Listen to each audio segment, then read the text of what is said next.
मेरा नाम है दीपांशु और आज मैं आप सभी का स्वागत करता हूं हमारे प्यारे से YouTube चैनल मेंटोरा क्लासेस पे। जैसे कि आप देख सकते हैं आज हमारा होने वाला है बेसिक मैथ्स का लेक्चर 09 और लेक्चर 09 का जो टॉपिक रहेगा वो मैंने लेक्चर 08 में बताया था जब हमने जीपी सीरीज खत्म करी थी। लेक्चर 09 का जो टॉपिक रहने वाला है वो रहेगा कोऑर्डिनेट ज्योमेट्री। क्या रहेगा टॉपिक भाई? Coordinate geometry. जी हाँ, मैंने बताया भी था। ये कोऑर्डिनेट ज्योमेट्री जो है ये बहुत इंपॉर्टेंट टॉपिक रहता है फॉर द काइनेमैटिक्स। अगर क्लास 11th में आपको काइनेमैटिक्स करनी है तो कोऑर्डिनेट ज्योमेट्री बहुत अच्छे से आना चाहिए आपको। मोशन इन 1D पढ़ेंगे आप, मोशन इन 2D पढ़ेंगे, तो उसके लिए ये टॉपिक बहुत ही ज्यादा इंपॉर्टेंट है। अब बात करते हैं कि कोऑर्डिनेट ज्योमेट्री में हम पढ़ेंगे क्या। भाई एकदम बेसिक से पढ़ेंगे जो हम छोटी क्लासेस में पढ़ते थे। देखो कोऑर्डिनेट ज्योमेट्री में सबसे पहली चीज तो हमें ये सीखनी है कि किसी भी ग्राफ को प्लॉट कैसे करा जाए। अब कोई भी ग्राफ हम प्लॉट करते हैं तो सबसे पहले क्या बनाते हैं भाई? X axis and Y axis बनाते हैं, क्योंकि अगर कोई भी मैं पॉइंट प्लॉट करूंगा तो दो एक्सिस के बीच में प्लॉट करूंगा। ये जो लेटी हुई रेखा है, लेटी हुई लाइन, क्या बोलते हैं इसको? Horizontal line. ये होता है हमारा एक्स एक्सिस। और ये जो वर्टिकल लाइन है ये क्या होता है हमारा? वाई एक्सिस होता है। ये क्या हो जाएगा भाई? Y axis. और ये हो जाएगा एक्स एक्सिस। अच्छा, आपको पता है ये एक्स एक्सिस क्या होता है और वाई एक्सिस क्या होता है? जल्दी से बताओ, क्या आपको पता है ये एक्स एक्सिस और ये वाई एक्सिस क्या होता है? देखिए, एक्स एक्सिस को मैं कैसे डिफाइन कर सकता हूं। एक्स एक्सिस पे अगर मैं कोई भी पॉइंट प्लॉट करूं, ठीक है, मान लीजिए मैंने कोई भी ये X Y Z point plot करा, तो एक बात बताओ, अगर कोई भी मैं पॉइंट का कोऑर्डिनेट लिखता हूं तो पहले मैं एक्स कोऑर्डिनेट की वैल्यू लिखूंगा, बाद में मैं वाई कोऑर्डिनेट की वैल्यू लिखूंगा। ऐसे लिखते हैं हम एक्स कॉमा वाई करके। इस पूरी लाइन पर वाई एक्सिस की वैल्यू कितनी है? ये देखो, यहां पर जहां पर एक्स और वाई एक्सिस कट करते हैं इसी पॉइंट को क्या बोलते हैं हम? ओरिजिन बोलते हैं। क्या बोलते हैं इसी पॉइंट को हम? ओरिजिन बोलते हैं। तो ये है हमारा ओरिजिन। इसको हम डिनोट कर सकते हैं 0,0 से। अब 0,0 का मतलब क्या होता है कि यहाँ पर एक्स एक्सिस भी जीरो है और हमारा वाई एक्सिस भी जीरो है। अब देखिए, मैं एक्स एक्सिस को समझाने की कोशिश कर रहा था। अगर मैं इस पूरी एक्सिस की बात करूं तो यहाँ पर हमेशा वाई की वैल्यू कितनी रहेगी? इस पूरी एक्सिस पे हमेशा y की वैल्यू जीरो रहेगी। तो अगर x एक्सिस को मैं डिफाइन करना चाहता हूं तो मैं x एक्सिस को लिख सकता हूं, it is a horizontal line. It is a horizontal line. छिछी, आय है छिछी, फिर से गंदी राइटिंग। हॉरिजॉन्टल लाइन, देख लेना भाई स्पेलिंग, ठीक है। It is a horizontal line. एक ऐसी लाइन है, एक ऐसी हॉरिजॉन्टल लाइन है जहां पर y की वैल्यू हमेशा क्या रहेगी? जीरो रहेगी। Where value of y axis या value of y coordinate will always be zero. Where value of y coordinate will always be zero. समझ आ रहा है आपको? वैल्यू ऑफ y कोऑर्डिनेट क्या रहेगी हमेशा? यहाँ पर जीरो रहने वाली है, ठीक है। तो ये तो हो गया एक्स एक्सिस। सिमिलरली अगर वाई एक्सिस को मैं डिफाइन करना चाहता हूं तो कैसे करूंगा वाई एक्सिस को डिफाइन? वाई एक्सिस पे अगर मैं कोई भी पॉइंट लिखता हूं तो इस पूरी एक्सिस पे ये देखो, एक्स का कोऑर्डिनेट कितना आएगा? जीरो आएगा। एक्स एक्सिस में तो आगे नहीं बढ़ रहा ना, मैं सिर्फ वाई एक्सिस में ऊपर जा रहा हूं। यानी कि यहाँ पर एक्स कोऑर्डिनेट तो आ गया जीरो और वाई कोऑर्डिनेट कुछ वाई आ जाएगा। यानी कि वाई एक्सिस को मैं डिफाइन कर सकता हूं एक ऐसी लाइन जो कि वर्टिकल है। एक खड़ी हुई लाइन को क्या बोलते हैं? Vertical line. यानी कि वाई एक्सिस क्या है? It is a vertical line. It is a vertical line where value of X is always zero. इस पूरी लाइन पर एक्स की वैल्यू हमेशा क्या रहने वाली है? जीरो रहने वाली है। Where value of X will always zero. Value of x is always zero. अरे बुझे कि नहीं? y एक्सिस एक वर्टिकल लाइन है जहां पर x की वैल्यू हमेशा जीरो और x एक्सिस एक वर्टिकल लाइन है जहां पर हमेशा y एक्सिस की वैल्यू जीरो आएगी। और ओरिजिन को कैसे डिफाइन करेंगे? जहां पर दो एक्सिस कट करते हैं उसी पॉइंट को क्या बोला जाता है? ओरिजिन बोला जाता है। तो यहां पर लिख लेना, where two axis will cut each other. Where two axis will cut each other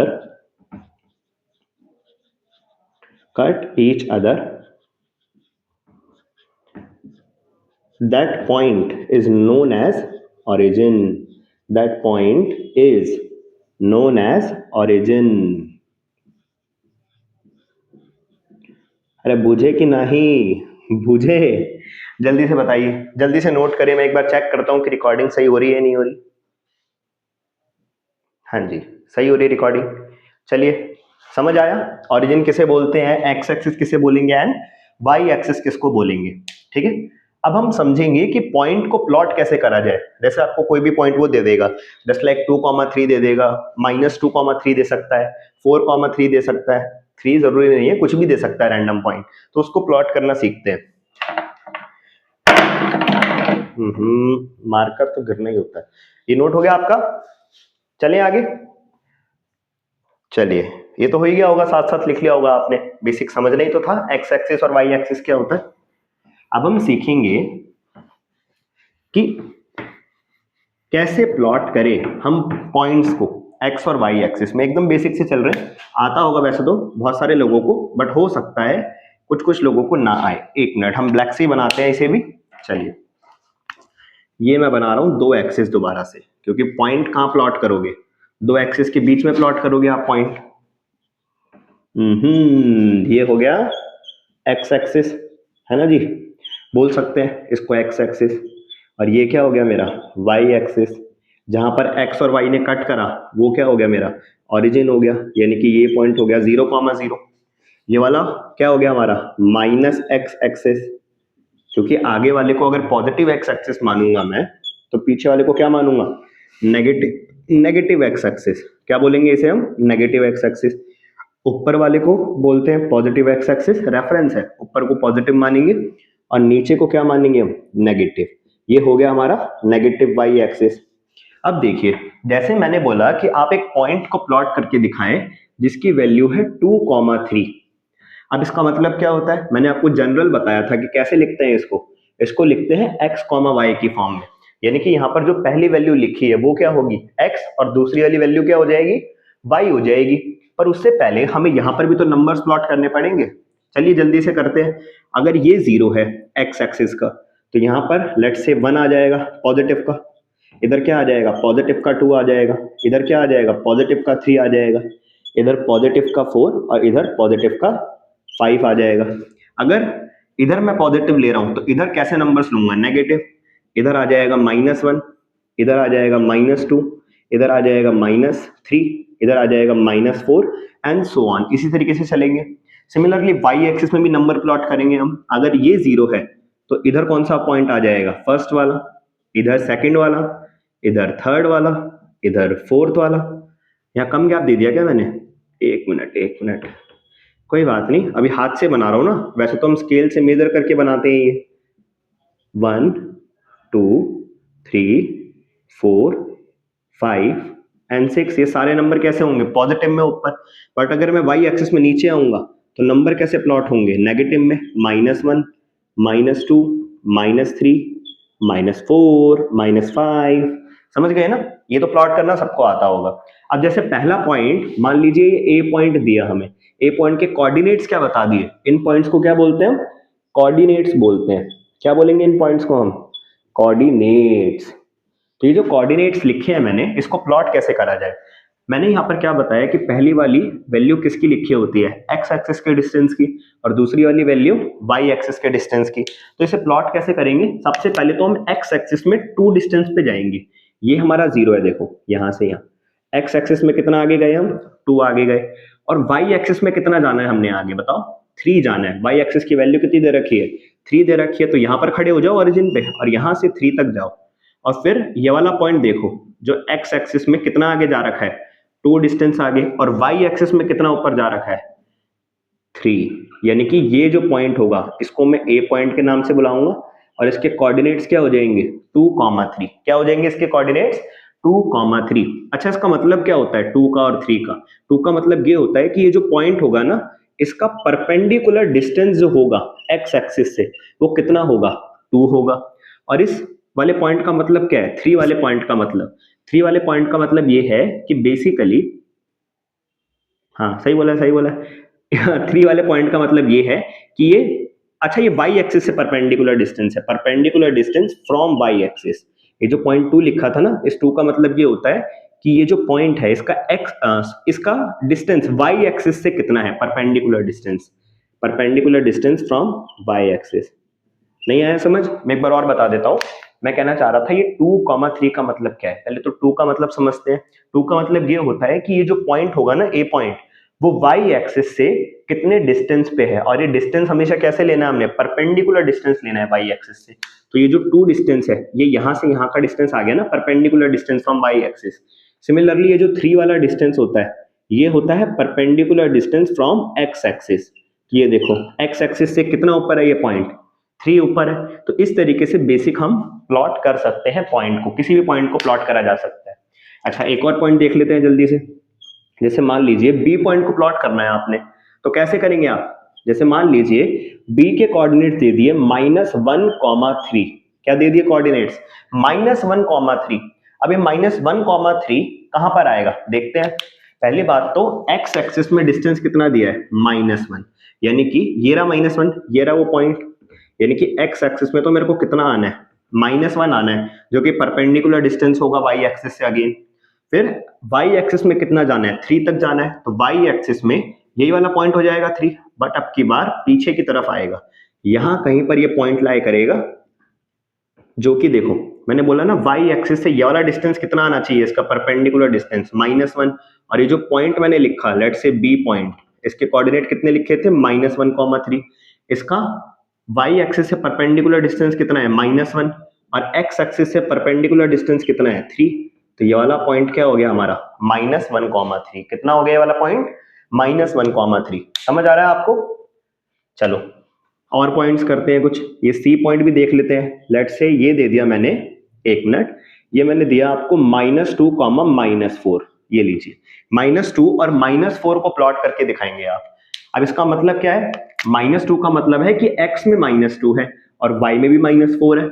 यानी कि x एक्सिस ये होती है, x एक्सिस, इसमें -2 पे आओ, यानी कि यहां से लेकर आप आएंगे इस डिस्टेंस तक, ये तो होगा -2। और y में कहां तक जाना है, -4 तक, यानी कि आप यहां तक आएंगे। यानी कि कहीं ना कहीं ये वाला पॉइंट आएगा आपका, ऐसा पॉइंट कहीं पर आएगा। अब इस पॉइंट का मतलब है क्या, ऐसे लाइन नहीं बनानी है कोई भी। ये जो पॉइंट मैंने बनाया ये है हमारा सी पॉइंट। इसके कोऑर्डिनेट कितने लिखे हैं, -2, -4। इसका मतलब क्या है कि इसका जो परपेंडिकुलर डिस्टेंस होगा वाई एक्सिस से, एक्स वाला कोऑर्डिनेट बता रहा हूं, परपेंडिकुलर डिस्टेंस जो होगा वाई एक्सिस से वो कितना है, -2 है, ऐसा बोल सकते हैं। और परपेंडिकुलर डिस्टेंस इसका एक्स एक्सिस से कितना है, बताइए जल्दी से। ये है -4। कितना है, -4। तो आपका ये वाला पॉइंट प्लॉट हो गया यहाँ पर आसानी से। इसको क्या बोलेंगे, -2,4। क्या बोलेंगे इसको, -2,4। ऐसे लाइंस वगैरह नहीं बनानी होती है, ठीक है? कभी कंफ्यूज मत हो जाना, आपको सिर्फ एक पॉइंट ही प्लॉट करना है, वो तो बस मैं डिस्टेंस बता रहा था आपको कैलकुलेट करके, ठीक है? अगेन यहाँ पर ऐसी कोई लाइंस वगैरह नहीं बनेंगी, मैं एक्यूरेट पॉइंट बनाने के चक्कर में ये लाइंस बना रहा था, ठीक है? आपको सिर्फ पॉइंट ही प्लॉट करना है। मैं मिटा सकता हूं इनको, लाइंस को, कोई दिक्कत नहीं है, ठीक है जी? कंफ्यूज मत होना आप लोग। एक और पॉइंट कर लेते हैं, देन हम आगे बढ़ेंगे इस वाले टॉपिक से। चलिए, डी पॉइंट मेरे को आप करके दिखाइए। लेट से 3, -2। 3, -2 का मतलब क्या है कि एक्स एक्सिस में कितना आगे गया होगा, 3 डिस्टेंस आगे गया होगा, यहां तक पहुंचा होगा। और -2 का मतलब क्या है कि वाई एक्सिस में कितना नीचे आया होगा, ये यहां तक आया होगा, -2 तक। यानी कि समहाउ ये पॉइंट कहीं यहां पर लाई करेगा। देखो, कहीं ये वाला पॉइंट आएगा। लाइंस मिटा दूं, लाइंस में सिर्फ इसलिए बना रहा था ताकि मैं एक्यूरेट पॉइंटिंग कर सकूं। ये देखो, ये पॉइंट आ रहा है और इस पॉइंट को क्या बोलूंगा मैं, डी पॉइंट, जिसके कोऑर्डिनेट्स मैंने कितने लिखने हैं, 3, -2।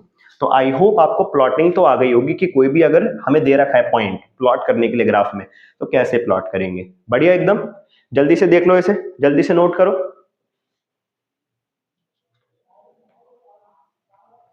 डन, बढ़े आगे। चलिए अब चलते हैं आगे। कर लिए होंगे ना, साथ में प्लॉट कर लिए होंगे आपने ग्राफ बनाकर, तो ये कोई बहुत बड़ी बात तो है नहीं। चलिए अब समझते हैं एक नया कॉन्सेप्ट। अब हम सीखेंगे कि ग्राफ कैसे बनाया जाता है, क्योंकि ग्राफ भी तो हम ऐसे ही बनाते हैं। पहले एक्स एक्सिस बनाएंगे, देन हम वाई एक्सिस बनाएंगे, देन हम ग्राफ प्लॉट करते थे। तो कैसे बनेगा ग्राफ? देखिए, ग्राफ जब भी बनता है ना, तो ध्यान रखना, ये दो एक्सिस के बीच में बनता है, कभी भी तीन एक्सिस के बीच में आप साथ में ग्राफ नहीं देखेंगे ज्यादातर क्लास 11 12 में।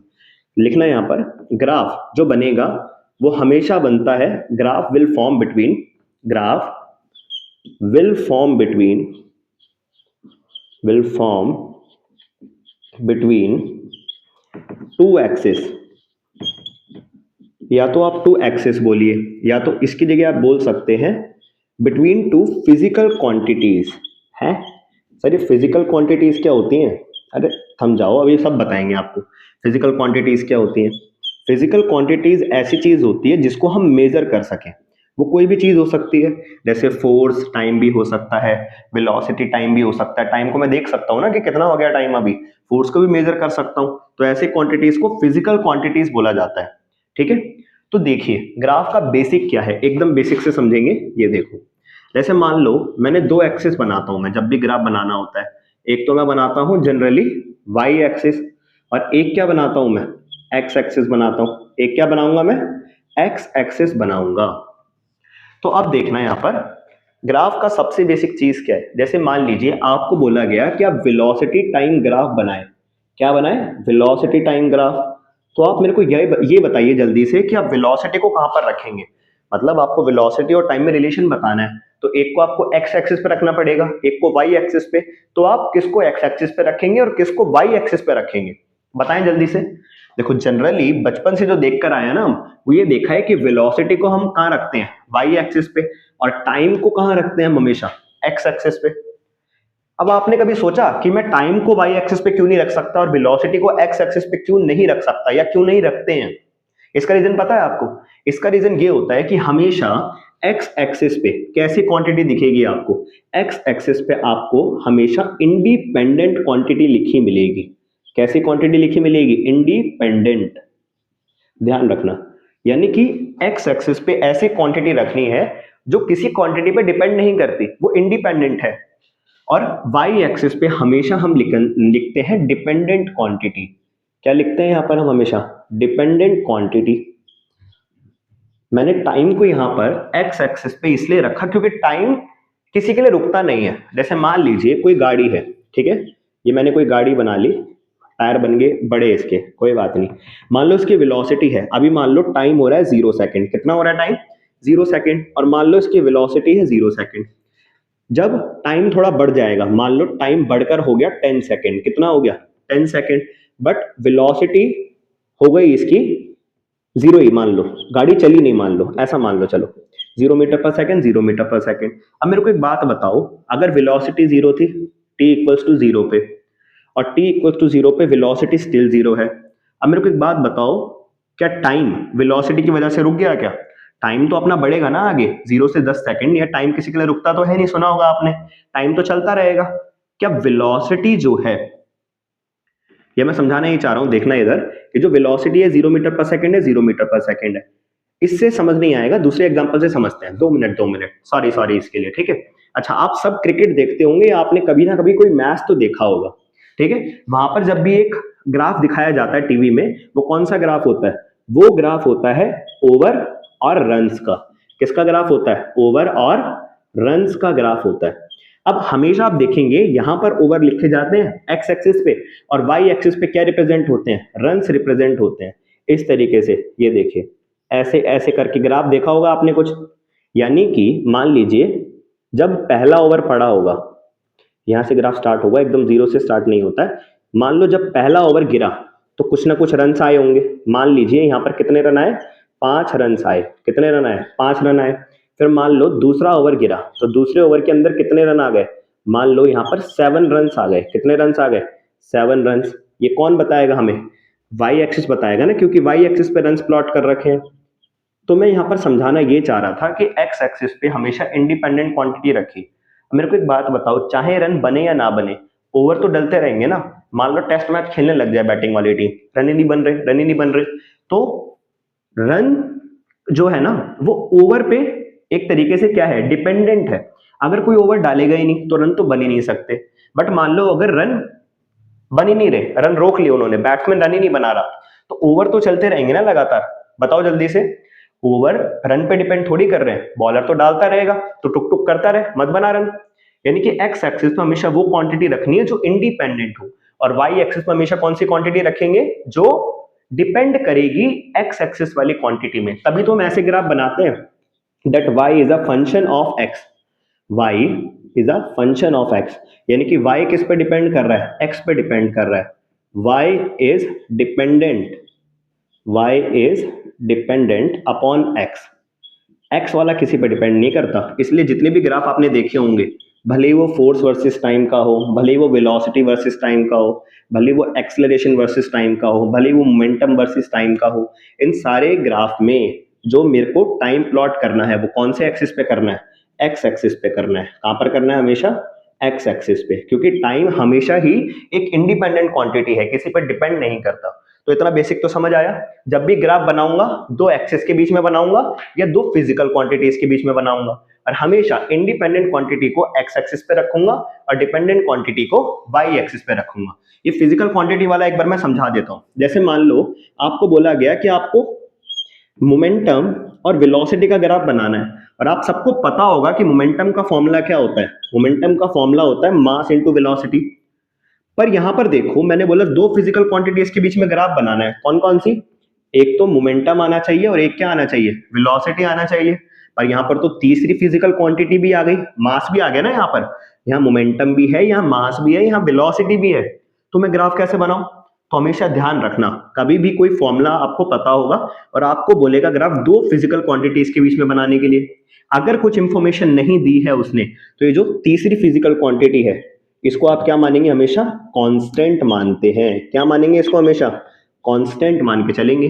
तो अगर मैं इसको कांस्टेंट मान लूं तो यहां से मैं क्या लिख सकता हूं कि जो मोमेंटम है वो डायरेक्टली प्रोपोर्शनल है वेलोसिटी के, और जब भी डायरेक्टली प्रोपोर्शनल का ग्राफ बनेगा तो ऐसा स्ट्रेट ग्राफ बन जाएगा। कैसा बन जाएगा, एकदम स्ट्रेट ग्राफ बन जाएगा। मतलब रिलेशन पता लग गया तो ग्राफ तो आप बना ही लोगे।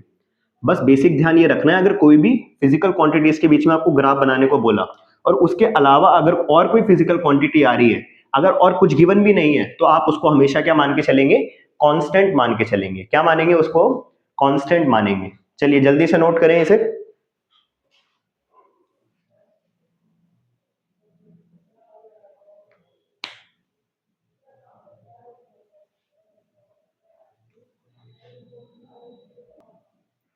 चलिए हो गया ये वाला, बढ़े आगे। नोट तो कर ही लिया होगा आपने ये बेसिक सी चीज, ये तो आपने पहले ही नोट कर लिया था। चलिए बढ़ते हैं आगे।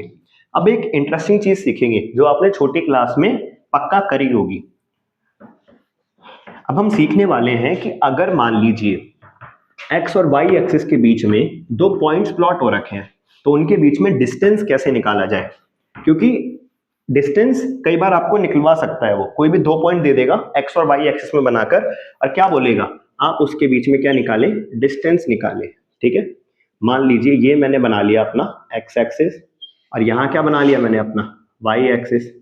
समझ पा रहे होंगे आप, एक्स और वाई एक्सिस, तो जहां पर ये दोनों कट करेंगे उसको क्या बोल देंगे हम, ऑरिजिन बोल देंगे। समझ गए। अब पता है मैं क्या कह रहा हूं, आपको पता क्या बोलेगा कि मान लो यहां पर कोई पॉइंट है, ठीक है, लेट से ये ए पॉइंट है। कौन सा पॉइंट है, ए पॉइंट, और इसके कोऑर्डिनेट भी बता देगा। मान लो इसके कोऑर्डिनेट वो बोल देगा x1 y1। क्या बोल दिया इसके कोऑर्डिनेट, x1 y1।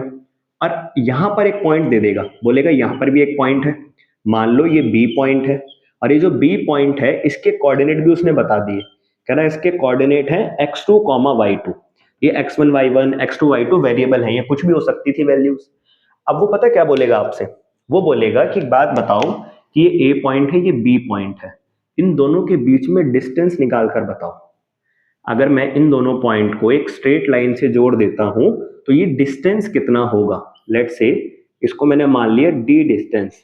तो ये डिस्टेंस हम कैसे निकालते हैं, आपने छोटी क्लास में फॉर्मूला पढ़ा होगा इसके लिए, डिस्टेंस फॉर्मूला पढ़ा है सबने। एक फॉर्मूला पढ़ते थे हम छोटी क्लास में, जिसको हम क्या बोलते हैं, डिस्टेंस फॉर्मूला बोलते हैं। क्या बोलते हैं, इधर लिख लेते हैं, रुको, इसको हम क्या बोलते हैं, डिस्टेंस फॉर्मूला। आज हम इसी डिस्टेंस फॉर्मूले को देखेंगे कि डिस्टेंस फॉर्मूला आखिर आया कहां से। हम रटेंगे नहीं, क्योंकि कई बार क्या होता है ना, डिस्टेंस फॉर्मूला भी हम गलत पुट कर देते हैं। अब हम सीखेंगे कि डिस्टेंस निकालते कैसे हैं एक्चुअली में, आपको मजा आएगा। चलो सीखते हैं कि डिस्टेंस कैसे निकालें इसका। ठीक है, ग्राफ के मेथड से ही निकालेंगे, जो हमने सीखा ना अभी तक उसी चीज का यूज करके ये डिस्टेंस निकालेंगे हम। मेरे को एक बात बताओ, ये जो x1 y1 होता है इसका मतलब क्या होता है कि ये जो a पॉइंट है ये x एक्सिस में कितना आगे जा रखा है, x1 डिस्टेंस आगे जा रखा है। ठीक है, और इस y1 का क्या मतलब है कि ये जो पॉइंट है a पॉइंट ये y एक्सिस में कितना ऊपर जा रखा है। ये देखो, ये x एक्सिस का डिस्टेंस लिखा था मैंने नीचे, ये x एक्सिस का डिस्टेंस आ गया यहाँ तक, और ऊपर मैं लिखूंगा y एक्सिस का डिस्टेंस कितना गया है, y एक्सिस में ऊपर y1 गया है। कितना गया है ऊपर, y1 डिस्टेंस गया है। अच्छा कोई नहीं, अब इसको देखो सेकंड पॉइंट को, इसके कोऑर्डिनेट दे रखे हैं x2, y2। इस पॉइंट का मतलब क्या है कि ये x एक्सिस में कितना आगे है, x2 डिस्टेंस, यानी कि यहां से अगर मैं डिस्टेंस लिखूं तो ये डिस्टेंस आ जाएगा x2। ठीक है, और इस y2 का मतलब क्या है कि ये y एक्सिस में कितना ऊपर है। ये देखो, अगर यहां से मैं एक स्ट्रेट लाइन बनाऊं तो यहां से ये पता चल जाएगा कि ये जो पॉइंट था ये y एक्सिस में कितना डिस्टेंस ऊपर था, y2 डिस्टेंस ऊपर था। ठीक है, बहुत बढ़िया। अब मैं अपनी तरफ से ना एक छोटा सा कंस्ट्रक्शन करूंगा। क्या करूंगा, छोटा सा कंस्ट्रक्शन। ये देखो, यहां से लेकर यहां का जो डिस्टेंस है, क्या आप मेरे को ये बता सकते हैं ये जो मैंने ब्लू से बनाया है ये डिस्टेंस कितना आ जाएगा। ये पूरा डिस्टेंस x2 था, उसमें से ये छोटा सा डिस्टेंस x1 अगर मैं माइनस कर दूं तो बचा हुआ डिस्टेंस आ जाएगा। यानी कि इस डिस्टेंस को मैं क्या लिख सकता हूं, इस डिस्टेंस को मैं लिख सकता हूं x2 माइनस x1। क्या लिख सकता हूं इस पूरे डिस्टेंस को मैं, x2 माइनस x1। और यहां से लेकर यहां का डिस्टेंस कितना हो जाएगा, यानी कि a और b के बीच में वर्टिकल डिस्टेंस कितना हो जाएगा, ये वाला डिस्टेंस। ये देखो ये डिस्टेंस, ये वाला डिस्टेंस कितना हो जाएगा, अब देख के बता सकते हैं। ये देखो ये पूरा कितना है y2, इसमें से क्या माइनस कर दूंगा मैं, y1 माइनस कर दूंगा, यानी कि सिंपली ये डिस्टेंस आ जाएगा मेरा y2 माइनस y1। हाँ ठीक है सर, ये तो आगे से मुझे तो बच्चों वाला खेल था, टोटल डिस्टेंस में से ये वाला डिस्टेंस माइनस कर दूंगा, ये वाला डिस्टेंस आ जाएगा। और अगर मैं ये वर्टिकल टोटल डिस्टेंस में से नीचे वाला डिस्टेंस माइनस कर दूंगा तो ये बीच का डिस्टेंस आ जाएगा। ये तो हमें आता है अच्छे से करने। आप ये बताओ ये डी डिस्टेंस कैसे निकालेंगे। अब एक बात यहाँ पर ध्यान से देखो, क्या आपको ये राइट एंगल ट्रायंगल बनता दिखाई दे रहा है, यहाँ पर 90 डिग्री का एंगल है। ठीक है, लेट से यहाँ पर कुछ एंगल रहा होगा थीटा, अपनी तरफ से मान लिया, थीटा तो मैंने अपनी तरफ से लेट करा है। क्या मैं राइट एंगल ट्रायंगल में पाइथागोरस थ्योरम यूज कर सकता हूं क्या, जल्दी से बताएं। क्या मैं इस राइट एंगल ट्रायंगल में पाइथागोरस थ्योरम यूज कर सकता हूं, बिल्कुल यूज कर सकता हूं। ये जो डी डिस्टेंस है ये किसके बराबर हो जाएगा, हाइपोटेन्यूज के बराबर हो जाएगा। अगर मैंने यहां से एंगल लेट करा है तो ये हो गया हाइपोटेन्यूज। एंगल के सामने वाली साइड क्या हो जाती है, परपेंडिकुलर हो जाती है। क्या हो जाती है भाई, परपेंडिकुलर हो जाती है। और ये परपेंडिकुलर जिससे 90 डिग्री एंगल बना है ये क्या हो जाएगा, हमारा बेस हो जाएगा। समझ आ रहा है, इतना तो समझ आया ही होगा। अब देखना मैं डिस्टेंस कैसे निकालूंगा। ये डिस्टेंस आप सबको पता है कि according to Pythagoras theorem, according to Pythagoras theorem,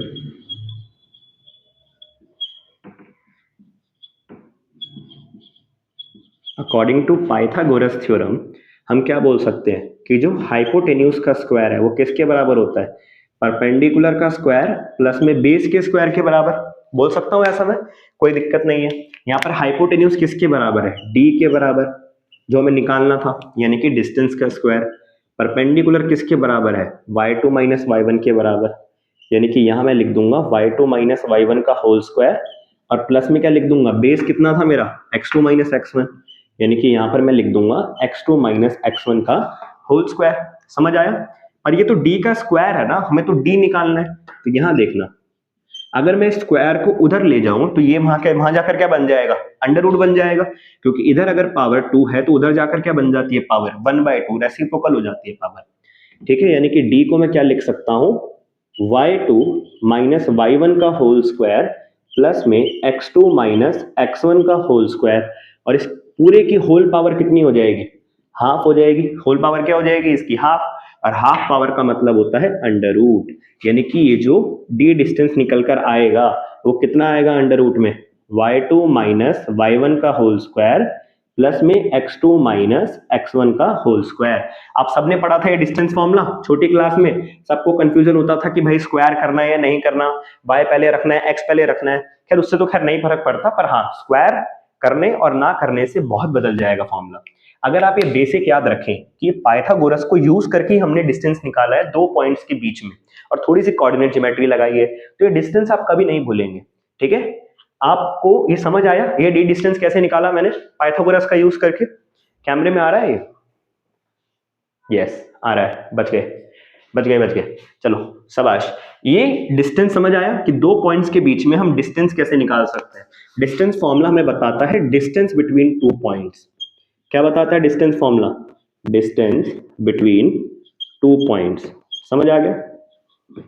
अगर ये जो कोऑर्डिनेट्स हमें दे रखे थे, ये दो ही एक्सिस में दे रखे थे, एक्स में और वाई में, यानी कि ये जो डिस्टेंस मैंने निकाला है ये कब निकाला है? जब हमें दो कोऑर्डिनेट्स गिवन हो। अगर मान लो हमें तीनों कोऑर्डिनेट्स गिवन हो तो कैसे निकालेंगे हम डिस्टेंस? सिंपल सी बात है, जैसे हमने y2 माइनस y1 करा, पैटर्न को समझो, y2 माइनस y1 का होल स्क्वायर प्लस में x2 माइनस x1 का होल स्क्वायर। तो इसको भी डिराइव कर ही सकते थे, पर हम नहीं करना है हमें डिराइव। ये देखो इसको कैसे लिखेंगे, अगर मान लो तीनों कोऑर्डिनेट गिवन हो, इफ, यहां लिख लेना, if all three coordinates are गिवन, if all three coordinates are गिवन। यहां तक का दिख रहा है? एक मिनट देख लूं मैं, दिख रहा है। If all three coordinates are गिवन, तो यहां देखना ये फॉर्मूला क्या बन जाएगा, जो डिस्टेंस आएगा ना दो पॉइंट्स के बीच में, वो आ जाएगा z2 माइनस z1 का होल स्क्वायर प्लस में आ जाएगा y2 माइनस y1 का होल स्क्वायर प्लस में क्या आ जाएगा x2 माइनस x1 का होल स्क्वायर। तो इस तरीके से आप डिस्टेंस निकाल सकते हैं अगर आपको तीनों कोऑर्डिनेट्स गिवन होते। तीनों कोऑर्डिनेट्स का मतलब ऐसे गिवन होता, x, y, z।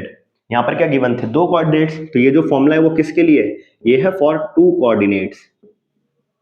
अगर दो कोऑर्डिनेट्स गिवन हो तो आप इस तरीके से निकाल लेना, अगर तीन कोऑर्डिनेट्स गिवन हो तो आप इस तरीके से निकाल सकते हैं। समझे आप इसको? तो आज के कोऑर्डिनेट ज्योमेट्री के लेक्चर में हम इतना ही करते हैं। हमने बेसिक क्या सीखा यहाँ पर? हमने सबसे पहले सीखा था कि बेसिकली एक्स एक्सिस क्या होता है, वाई एक्सिस क्या होता है, ओरिजिन क्या होता है। उसके बाद हमने पॉइंट प्लॉट करना सीखा। देन हमने सीखा कि अगर मैं ग्राफ बनाता हूँ तो जनरली हमें ऐसा दिखेगा फिजिक्स में कि हम दो फिजिकल क्वांटिटीज के बीच में ग्राफ बनाएंगे, पर फॉर्मूले में दो से ज्यादा फिजिकल क्वांटिटीज होती हैं। तो जिन दो के बीच में ग्राफ बनाने को बोला है उनको तो रखना ही है हमें ग्राफ में। उसके अलावा जो भी क्वांटिटीज आ रही है उन्हें क्या मान के चलेंगे हम? कांस्टेंट मान के चलेंगे। क्या मान के चलेंगे हम? कांस्टेंट मान के चलेंगे। उसके बाद मैंने आपको सिखाया कि बेसिक एक्स एक्सिस पे जो क्वांटिटी लिखी होती है वो हमेशा इंडिपेंडेंट होती है और वाई एक्सिस वाली क्वांटिटी हमेशा डिपेंडेंट होंगी। इसलिए जनरली जब भी टाइम के साथ किसी का ग्राफ बनता है तो टाइम तो हमेशा इंडिपेंडेंट है, तो टाइम हमेशा का दिखेगा आपको एक्स एक्सिस में और बाकी क्वांटिटी वाई एक्सिस में। ठीक है, बहुत बढ़िया। फिर मैंने सिखाया कि अगर मान लो मैंने दो पॉइंट प्लॉट कर रखे हैं ग्राफ में, इसके बीच में डिस्टेंस पूछा गया मेरे से, तो मैं कैसे निकालूंगा? देखो वैसे तो एक डिस्टेंस फॉर्मूला होता है और वो हमें याद रखना होता है ये डिस्टेंस फॉर्मूला, पर मैंने आज आपको सिखाया कि कैसे आया ये डिस्टेंस फॉर्मूला। मैंने यहाँ पर पाइथागोरस भी यूज करी, मैंने यहाँ पर कोऑर्डिनेट ज्योमेट्री भी यूज करी, तो आपको ये पता होना चाहिए कि डिस्टेंस फॉर्मूला कहाँ से आया, तो कभी आप भूलोगे नहीं ये फॉर्मूला। समझ आया आप सबको? चलिए मिलते हैं अगले लेक्चर में। हमारा जो नेक्स्ट लेक्चर रहने वाला है बेसिक मैथ्स का, उसमें हम सीखेंगे एक स्ट्रेट लाइन की इक्वेशन, कि जो एक स्ट्रेट लाइन होती है उसकी इक्वेशन कैसे लिखें हम। तो कितने मजे की बात होगी, मैं पहले ड्रॉ करूंगा स्ट्रेट लाइन और फिर लिख के दिखाऊंगा उसकी इक्वेशन की इक्वेशन कैसी होती है स्ट्रेट लाइन की, और हम बहुत सारे क्वेश्चन करेंगे स्ट्रेट लाइन के ऊपर। चलिए thank you very much, bye.